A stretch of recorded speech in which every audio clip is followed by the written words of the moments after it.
Hey, it's Chef Tom with atbbq.com, and today we're going to fire up the Yoder Smokers El Dorado so we can check out these all-new rolling rod grates. Let's get the technical talking points out of the way because I know what you guys really want to see is food. At the core of this design is a patent-pending rolling rod system. Each one of these steel rods completely rotates independent, allowing it to expand naturally with the heat. Now this is made of solid stainless steel, so once they're hot, they stay hot. Notice the gap between the rods and the frame that allows those rods to retain more heat rather than transfer them to the frame for a better sear. Now you've got your standard grate that fits right onto the frame. You can still raise this up and down, but at the same time, you've got your grate for your brasero, which fits only on your brasero and does not move, and the frame moves around it. So you can get your high heat here and then move to the other side for indirect cooking. Now y'all know that I'm a Yoder Smokers pellet guy, right?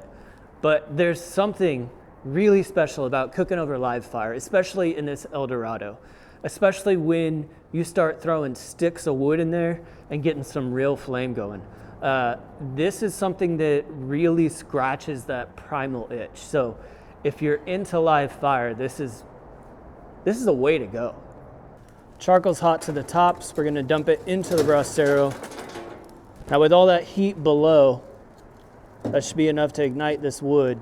Then we're gonna have a nice fire going here. And then as that charcoal drops down, we can rake some over to do some indirect cooking, and we can do some direct cooking with some flame.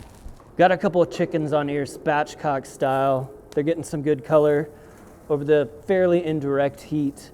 What I love about this is you can see all this smoke coming up. That's the fat dripping through these grates, which creates combustion and adds flavor and smoke. Now let's place the grate over the brasero.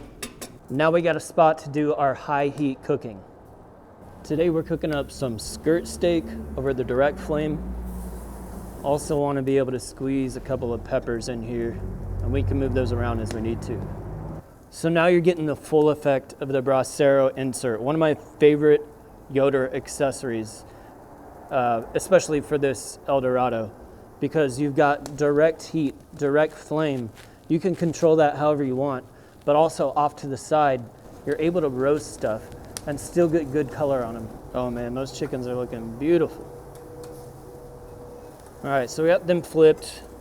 Let's check out the steaks. Beautiful color on there. Now Santa Maria style cooking, like on this El Dorado, it's a very active style of cooking. You're constantly adding wood. You're moving coals over for the indirect stuff. It's exciting, it's fun, it's involved. It's a really great way to get in touch with your food. Ribeye's been hanging for a couple hours now. That internal's getting close to what it needs to be, but we're just gonna finish it off with a nice sear over the fire. Bottom line, the stainless steel stays super hot. I love these grates. And because of the openness, you're getting like 40% more airflow coming through there. So if you want to hang something like this tomahawk, it's going to get more heat up there. And if you're trying to cook something hot and fast, more fire is coming through the grates. Super cool new product. Go check it out at atbbq.com. Be good.